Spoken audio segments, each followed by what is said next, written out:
오늘 하나님께서 우리에게 주신 말씀은 전도서 1장 12절에서 18절까지의 말씀입니다. 하나님 말씀 받들어 읽도록 하겠습니다. 나 전도자는 예루살렘에서 이스라엘을 다스리는 왕이었다. 내가 하늘에서 행해지는 모든 일에 대해 마음을 다해 지혜로 찾고 탐구하는데 이는 괴로운 일이었으며 하나님께서 사람들에게 주셔서 참으로 수고하게 하신 것이다. 내가 해 아래 있었던 일들을 모두 보았는데 그것은 다 허무하고 뜬구름 잡는 일이었다. 구부러진 것은 펼 수 없고 모자라는 것은 채울 수 없구나. 내가 마음속으로 말했다. 나는 지혜를 많이 쌓았다. 나보다 앞서 예루살렘을 다스린 그 어느 누구보다 더 많은 지혜를 얻었고 지혜와 지식을 많이 가졌다. 또한 나는 무엇이 지혜이며 무엇이 바보스럽고 어리석은 것인지 알려고 마음을 쏟았는데 결국 내가 배운 것은 이것 또한 뜬구름 잡는 일이라는 것이다. 지혜가 많을수록 근심도 많고 아는 것이 많을수록 고민도 늘어난다. 아멘. 오늘 본문은 1절과 이제 11절의 이야기를 이제 뒷받침하는 이제 세상의 헛됨이 무엇인지 이제 계속해서 솔로몬을 이야기하고 있습니다. 1절에 이제 저자를 이제 설명을 했고 12절에서 다시 자신이 누구인지 소개를 하는데 그런 이유 가운데서는 오늘 이제 앞에서 보았듯이 예루살렘에서 이스라엘을 다스리는 왕에 대한 표현을 하기 위함이었습니다. 이제 저희가 알다시피 전도자는 솔로몬입니다. 솔로몬이 통치하던 당시 예루살렘은 이스라엘 민족 역사상 최고의 전성기를 누리고 있었던 때입니다. 문화적으로 또 문명으로 고대 근동 지역에서 매우 잘 발달된 곳이었다는 것이죠. 또한 이스라엘 왕국 역시 지혜와 지식이 있는 백성들이 사는 나라로 인정될 만큼 굉장히 유명했던 곳입니다. 그렇게 그 땅을 다스리는 솔로몬은 경제적으로나 또 문화적으로 굉장히 뛰어났던 시기의 왕이었고 그가 어느 누구에게도 뒤지지 않을 만큼의 이제 지혜와 지식을 가지고 있었음을 이제 보여준다라는 것이죠. 한편 이만큼을 다스려도 이만큼을 가지고 있어도 그의 근심과 고민은 더해져 갔다고 오늘 본문은 이야기를 하고 있는 것입니다. 우리 13절, 14절 함께 읽도록 하겠습니다. 내가 하늘에서 행해지는 모든 일에 대해 마음을 다해 지혜로 찾고 탐구하는데 이는 괴로운 일이었으며 하나님께서 사람들에게 주셔서 참으로 수고하게 하신 것이다. 내가 해 아래 있었던 일들을 모두 보았는데 그것은 다 허무하고 뜬구름 잡는 일이다. 솔로몬이 이제 왕에 대해서 이제 고백하기를 하나님 앞에 지혜를 구함으로 모든 일을 탐구했지만 모두 허무하고 뜬구름을 잡는 일이라고 말합니다. 그리고 말하기를 하나님은 왜 이러한 삶에 여러 과정을 주셔서 굳이 아무것도 남지 않는 이 일에 수고하게 하시는가라는 질문을 던집니다. 왜 솔로몬은 이러한 질문을 하였을까요? 인생 묵상이라 마치 회의주의처럼 이를 이야기하는 것처럼 보입니다. 그도 그럴 수밖에 없다라고 우리가 생각할 수가 있는 것이 그만큼 부귀영화를 누렸기 때문에 그리고 그렇게 부귀영화 가운데서 마지막이 되보니 허무해서 이러한 이야기를 하는 것이 아닌가라고 생각한다라는 것이죠. 그렇지만 아니죠. 솔로몬이 이야기하는 것은 그 지혜를 찾는 과정이 알아가는 모든 과정이 아무 의미가 없는 헛된 인생이었음을 이야기하는 것이 아니라 이 인생이 헛됨이 의미가 있기에 그리고 이 의미는 특별히 구원받은 성도들에게 더욱 의미가 있음을 이야기하는 것입니다. 다시 말해 죽을 수밖에 없었던 인생에 하나님께서 찾아오시사 우리의 인생은 헛됨이 아니라 뜬구름을 찾는 괴로운 인생이 아니라 하나님께서 만들어 가시는 성도된 자들을 완성시켜시는 과정 속에 그 과정 속에 있음을 이야기를 하는 것입니다. 하나님을 믿기 이전에 내 인생은 여전히 의문으로 가득 차 불확실한 미래를 살아가고 있었다면 주님이 이제는 우리의 삶의 주인 되시니 그 인생이 여전히 의문 속에 있는 것이 아니라 확정된 은혜의 자리로, 구원의 자리로 부르셨다라는 것입니다. 하나님께 속한 인생이 되었기에 더 이상 아무런 의미 없는 과정 속에 살아가는 것이 아니라 하나님께서 이끌어 가시고 만들어 가시는 의미 있는 과정 속에 의미 있는 인생이 되었음을 이야기를 하는 것이죠. 그렇기에 이제 15절에서 고백하기를 구부러진 것은 펼 수 없다라고 이제 이야기를 합니다. 자, 구부러진 것은 우리의 죄악된 삶, 즉 우리는 우리 스스로를 구원할 수 없다는 것을 의미하고 있습니다. 모자라는 것은, 채울 수 없는 것은 내 인생의 만족을 스스로 채울 수 없음을 이야기하는 것이죠. 그렇기에 우리의 열심으로 허무한 인생을 채워가는 것이 아니라 하나님께서 채우셔야 되는, 하나님께서 구부러진 것을 피셔야지만 더 이상 허무한 인생이 되지 않는다라는 것을 이야기하고 있는 것입니다. 그렇습니다. 우리는 우리의 인생에 대한 여러 질문들을 스스로 채워나가고 있습니까? 내가 잘했기에, 내가 열심을 내었기에 현재 우리의 복된 자리가 있음을 생각하고 있는지 우리는 한번 점검해 봐야 될 것 같습니다. 16절에 이제 솔로몬이 이야기를 하기를 이제 그 어느 누구보다 지혜롭고 지식이 많았다라고 얘기를 합니다. 16절 우리 함께 읽어보도록 하겠습니다. 내가 마음속으로 말했다. 나는 지혜를 많이 쌓았다. 나보다 앞서 예루살렘을 다스린 그 어느 누구보다 더 많은 지혜를 얻었고 지혜와 지식을 많이 가졌다. 라고 이야기합니다.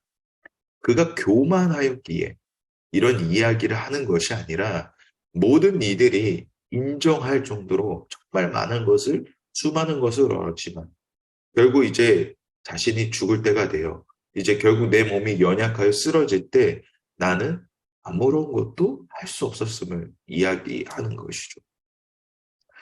종교개혁의 시작이 되었던 루터의 이야기를 잠깐 하고자 합니다. 루터는 이제 복학 공부를 이제 하다가 그만두고 이제 수도원에 들어가 루터는 2년 뒤에 사제로 임명받게 됩니다. 그해 루터는 이제 강사로 이제 부름을 받아 비텐베르크 대학에서 신학을 강의하기 시작하죠. 당시 독일 신학은 인간이 먼저 도덕적 행동을 하면 하나님이 이 행동의 은혜로 응답하신다라는 구원관이 있었습니다. 그러니까 행위로서의 구원을 얘기를 하는 거죠. 이런 영향을 받은 루터는 사람의 구원이 사람의 음욕과 절제에 있다고 믿고 자신의 영혼을 구하기 위해 금식, 매일 7번의 기도, 고해 성사, 주기도문, 25회 낭독, 철야기도 등 모든 구행을 철저히 지켜 나아갑니다. 그러는 중 루터는 자신의 행동이 하나님을 만족시키지 못한다는 생각에 크게 실망하게 됩니다. 그렇게 건강도 나빠져 비참한 상황을 이어가게 됩니다. 그때 루터에게 들려온 소식이 있었습니다. 로마의 산타 스칼라의 계단을 무릎으로 올라가면 죄 사함을 받는다라는 이야기를 듣게 됐다라는 것이죠. 이제 그런 기대 속에 로마로 이제 루터는 향하게 됩니다. 그리고 로마에 도착해서 이렇게 루터는 이야기합니다. 성스러운 순교자들의 피가 뿌려진 진실로 거룩한 도시 로마여 라는 말과 함께 한껏 꿈에 부풀어 계단을 향합니다. 이 계단은 일찍이 예수님께서 빌라도 총독에게 재판을 받기 위해 오르셨던 계단이었는데 이 계단은 28개의 대리석 계단을 콘스탄티누스의 황제인 어머니가 헬레나인데 예루살렘에서 그 헬레나가 모두 옮겨온 계단으로 이제 알려져 있습니다. 계단을 오를 때마다 염원하듯이 외우는 주기도문을 외우고 계단에 입을 맞추며 무릎으로 올라가기 시작합니다. 그렇게 계단을 전부 올라갔지만 마음의 평화는커녕 그저 무릎만 아플 뿐이었고 아무것도 느끼지 못했다라는 것이죠. 또한 이제 로마에서 머물면서 여러 위선과 거칠의 궤변을 보며 실망을 하고 이때부터 루터는 인간은 죄인이기 때문에 하나님의 의를 충분히 행할 수 없으며 따라서 고행이나 순례가 구원의 확신을 주지 못한다는 생각을 점차 하게 됩니다. 또한 하나님께서 인간에게 너무 무리한 것을 요구하는 것이 아닌가? 라는 분노 속에 하나님은 그에게 증오의 대상이 되어버리죠. 그런 상황 가운데서 다시 이제 대학에 돌아와서 성경을 공부하고 강의를 하기 시작합니다.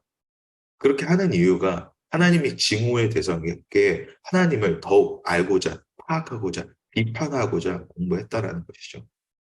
그러던 어느 날 루터는 수도원 탑에서 성서를 묵상하고 있습니다. 그때 한 구절이 눈에 들어옵니다.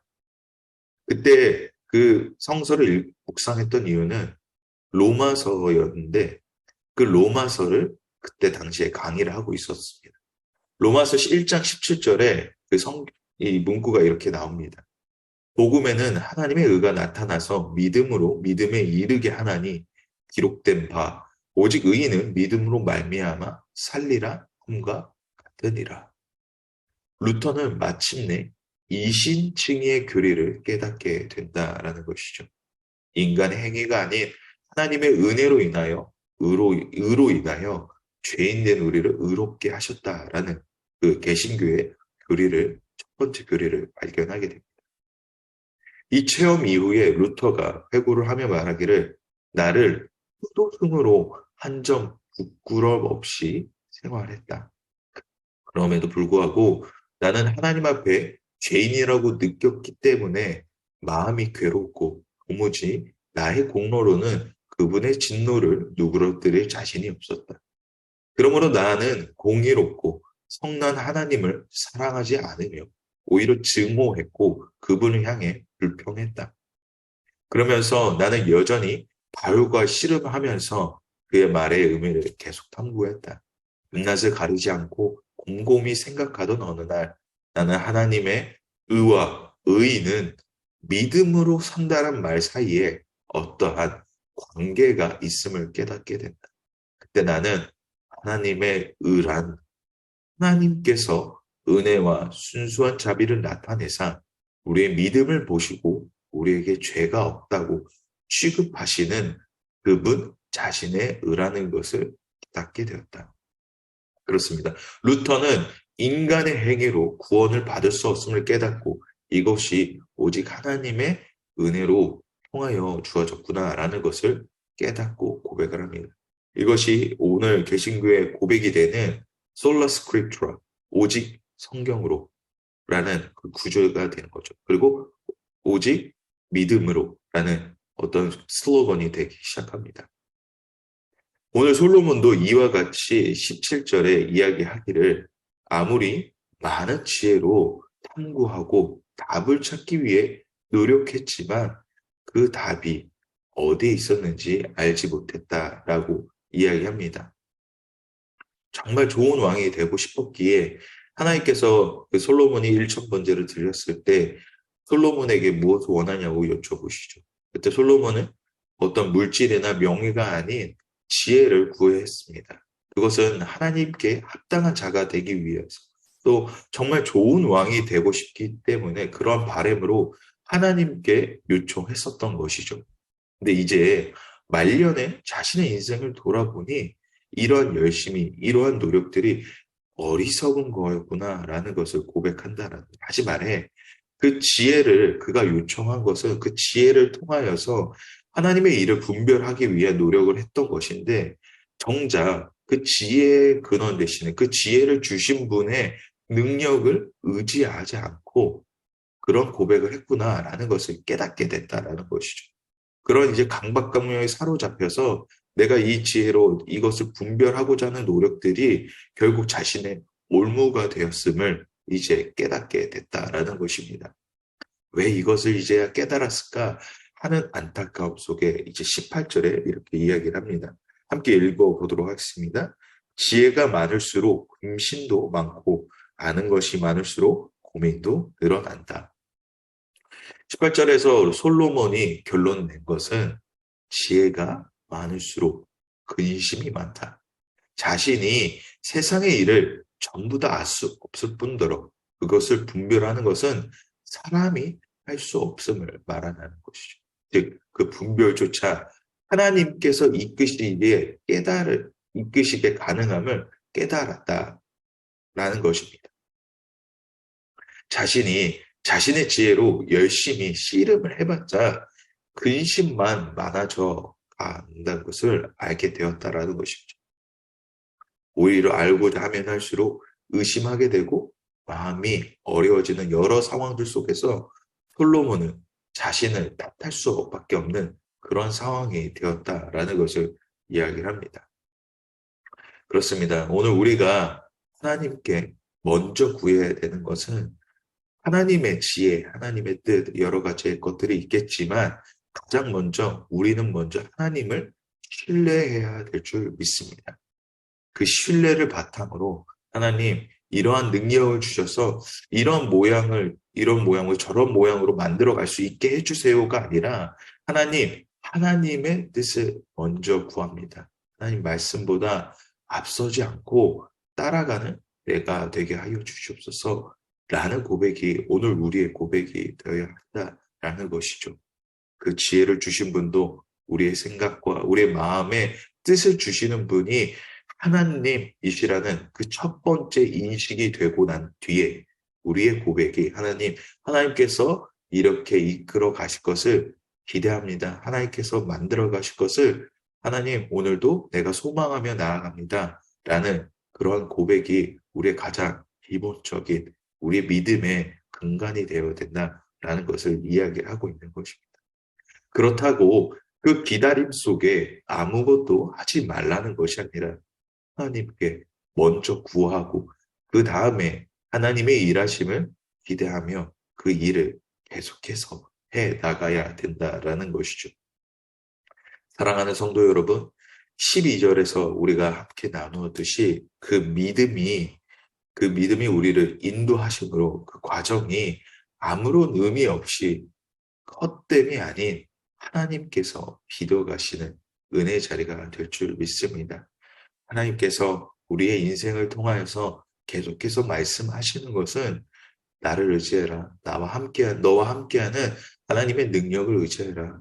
그 과정이 여전히 헛된 아무것도 의미 없는 과정이 아니라 오늘 13절에서 얘기했다는 것이 괴로운 일로서의 그냥 끝나는 것이 아니라 그 수고가 아무런 의미 없이 지나가는 그냥 없어지는 그런 것이 아니라 하나님께서 우리의 삶을 만드시고 채우시는 그 과정 속에 예수 그리스도를 닮아가는 그 과정 속에 있음을 우리가 인식하고 나아갈 때, 깨닫고 나아갈 때에, 믿음으로 고백하며 나아갈 때에 우리 삶 가운데서 베푸시는 하나님의 선하신 은혜를 우리가 깨닫게 된다라는 것을 이야기하고 있는 것입니다. 그것이 우리의 성도된 자들의 가장 큰 지혜이지 않을까 합니다. 오늘도 우리의 염려와 걱정을 하나님 앞에 내려놓고 하나님의 선하심과 인자하심이 오늘 나의 삶을 다스리시는 그 은혜가 우리 안에 가득 차기를 소망합니다. 그 소망이 나와 함께 하시는 주님이 오늘도 우리와 동행하시는 그 은혜가 우리의 유일한 위로가 되시는 은혜가 될 줄 믿습니다. 우리 함께 이 시간 기도하기 원합니다. 기도하실 때에 구원의 하나님, 오늘 우리의 삶을 이끄시고 붙드시는 하나님의 은혜를 찬양합니다. 이 믿음의 여정 가운데 하나님의 인도하심을 먼저 기대하게 하시고 그 기대 가운데 오늘도 선명히 일하시는 하나님의 성실하심을 바라보는 은혜가 있게 하여 주시옵소서라고 우리 함께 기도하며 나아가도록 하겠습니다.